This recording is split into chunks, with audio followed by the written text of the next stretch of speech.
Quelqu'un qui me dit sur YouTube, que pensez-vous des Africains qui pensent majoritairement que notre défi actuel, c'est le développement économique de l'Afrique pour sortir de la souffrance? D'autres pensent que nous devons absolument résoudre en premier, ce sont les lacunes, le retard ou l'ignorance scientifique de l'Afrique, que sans la science, on ne fera rien face aux Blancs. Votre avis, s'il vous plaît. Écoutez, vous voyez, la Chine, je l'ai toujours dit, vous allez voir mes anciennes vidéos. J'ai toujours dit, la Chine était dominée, humiliée, morcelée. On lui a imposé une gouvernance coloniale. Les chefs de guerre, les voyous, des bandits ont été imposés par les Japonais, les Occidentaux et les Russes. Et la Chine était soumise totalement. On lui faisait signer ce qu'on appelait des contrats léonins, qui étaient totalement en sa défaveur. On privait la Chine de sa terre. Les Anglais amenaient de l'opium, ont obligé les Chinois à consommer la drogue, l'opium, pour pouvoir soumettre totalement la Chine. Pour arriver au rang où elle est aujourd'hui, première des choses que les Chinois ont fait, c'est pas de commencer par dire acquérons le pouvoir économique, acquérons la science, et puis bon, comme ça on va vaincre les Blancs. Non! Ça n'existe pas. Je l'ai expliqué 1000 fois. Allez prendre nos vidéos. J'ai expliqué 1000 fois que la première des choses à faire quand un peuple est dominé, quand un peuple est tombé sous la servitude d'un autre, la première des choses qu'il doit faire, c'est de se lever, d'acquérir sa souveraineté. Vous n'avez pas le pouvoir de décision. Votre pouvoir de décision est confisqué. Vous êtes désorganisé, vous êtes affaibli. Vous avez des États coupions dessinés à l'équerre et au compas depuis la conférence de Berlin et imposés sur le sol africain par des guerres coloniales qui se sont soldées par des accords de partage du continent africain. Il y a eu des accords entre puissances sur le terrain africain pour pouvoir dessiner la carte de l'Afrique telle qu'elle est aujourd'hui. Vous êtes faible, on vous impose des dictateurs, des dirigeants qui sont des anti-patriotes, des gens sans vision. Et dans ces situations-là, on vous impose une école coloniale. On vous impose des guerres. On vous impose une monnaie. On vous impose des langues. On vous impose une école coloniale. On vous impose tout de l'extérieur. Votre monnaie est faite, fabriquée à l'extérieur. L'économie africaine ne pèse rien parce que soumise au pillage total. Et les gens pensent qu'ils vont pouvoir acquérir le pouvoir économique dans ces conditions. Dites-moi comment. Vous avez fait quelle magie pour acquérir quel pouvoir? Vous avez quel pouvoir pour aller concurrencer la Chine, les entreprises chinoises en Afrique? Vous avez quoi pour aller concurrencer les entreprises indiennes en Afrique? Vous avez quel pouvoir pour aller concurrencer les entreprises françaises en Afrique? Nous n'arrivons même pas à vendre les beignets au bord de la route. Et vous parlez de pouvoir économique. Comment? Vous avez les moyens d'aller acquérir des milliers et des milliers de kilomètres carrés dans nos pays. Pour faire quoi? Vous avez les outils pour la logistique pour pouvoir développer une agriculture? Non, non, les Africains doivent cesser de raisonner à l'envers. Tout ça parce que nous avons peur de nous assumer.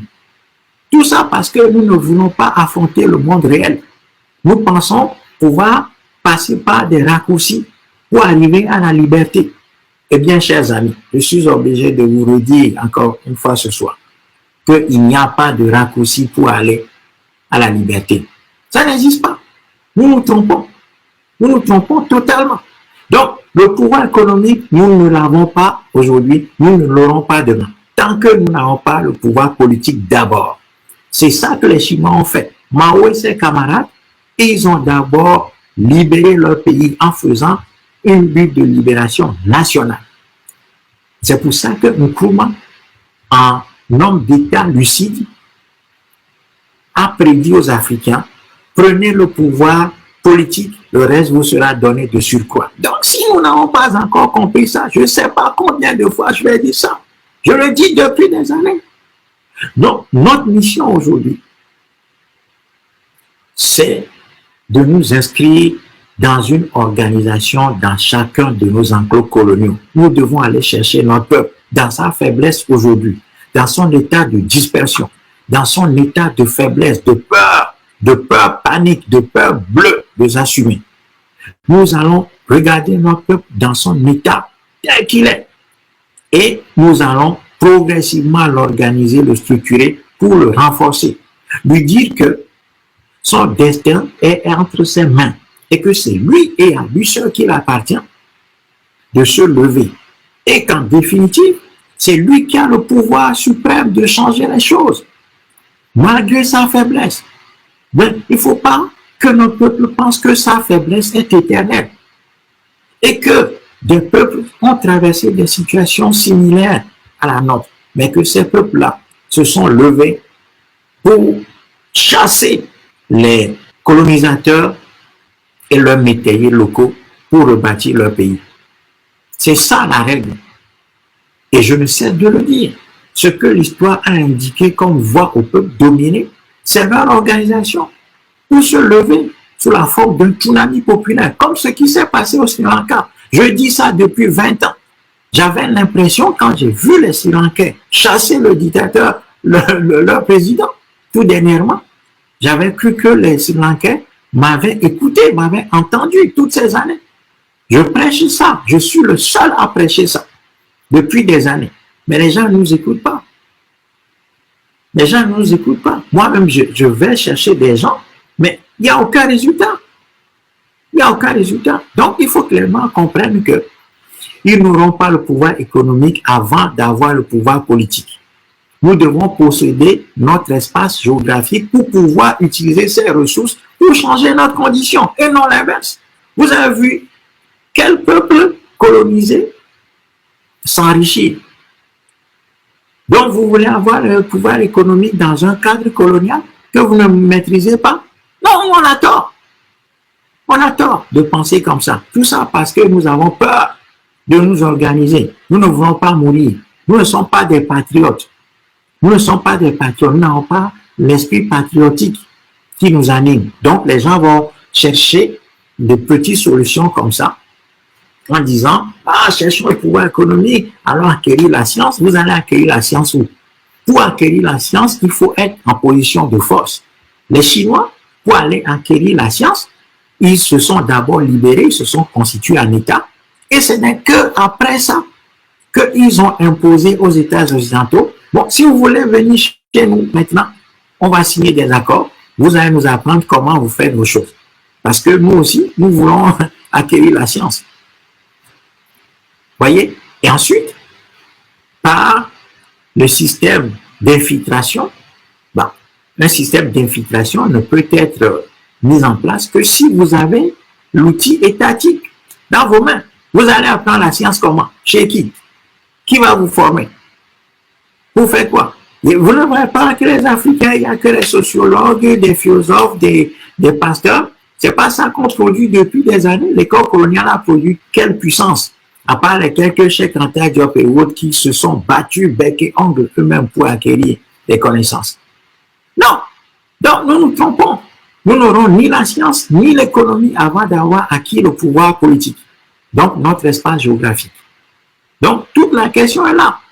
Et la seule façon d'y arriver, c'est de nous organiser, c'est d'aller chercher notre peuple pour l'élever progressivement, pour le faire sortir de son état de désorganisation, de peur panique, de peur bleue, de sorte à ce que ce peuple se réfugie derrière Dieu, derrière des choses, derrière les Russes, derrière les Chinois, derrière des choses qui n'ont aucun sens. Tout simplement parce que nous ne voulons pas nous assumer, nous ne voulons pas mourir. Eh bien, c'est notre sang qui doit irriguer notre liberté. Si nous voulons grandir, si nous voulons devenir un grand peuple demain, si nous voulons reprendre la place qui était la nôtre avant notre déchéance dans l'histoire, eh bien, nous allons devoir nous mettre en ordre de bataille pour faire ce que l'ensemble des peuples du monde ont fait, à savoir que lorsqu'ils étaient soumis à des dominations extérieures, eh bien, ces peuples-là se sont d'abord organisés, retrouver la confiance, retrouver l'unité, retrouver des leaders, et le Moltra veut assumer ce leadership-là pour les conduire à la bataille de libération avant de pouvoir se réorganiser et changer tout. Donc, c'est la condition. Il n'y a pas d'autre façon de faire.